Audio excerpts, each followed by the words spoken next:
John Rabe. John Rabe was a German businessman and leader of the Nazi Party in Nanking. Nazi Germany and Japan were allies during World War II. When most of his fellow Germans left China, Rabe stayed behind to run the Nanking safety zone. When asked why he was staying, Rabe stated, "I've been living here in China for over 30 years. My kids and grandchildren were born here, and I am happy and successful here. I have always been treated well by the Chinese people, even during the war.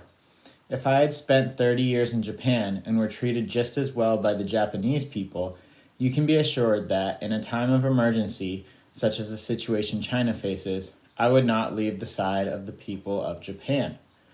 Moreover, Rabe, being a businessman, felt responsible for his Chinese workers and did not want to leave them to the Japanese army. Because he was the main leader of the zone, Rabe was in constant contact with the Japanese and Chinese armies. The Chinese army refused to evacuate the zone, setting up defensive positions within the zone's borders. The Japanese refused to recognize the zone's neutrality. During the attack on Nanking, Rabe tried to inform the Japanese embassy about the Japanese army's brutality. He even went so far as to set up straw huts on his own property to shelter women refugees. It was only after Rabe wrote to Adolf Hitler that the Japanese army stopped its attack within the zone.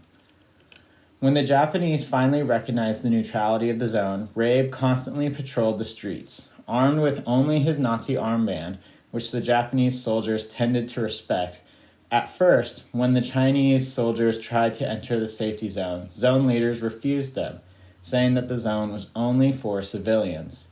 Eventually, zone leaders gave in because of the large number of soldiers demanding to enter.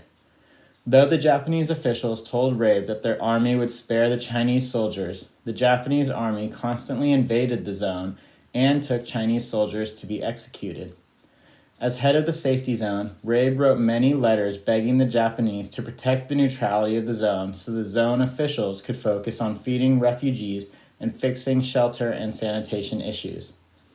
Rabe fearlessly walked around Nanking to confront Japanese soldiers who were attacking women and stopping vandalism himself. During one of his visits, thousands of Chinese women threw themselves at Rabe's feet and begged for his personal protection. Even though he was a Nazi, Rabe was threatened countless times with death by Japanese soldiers.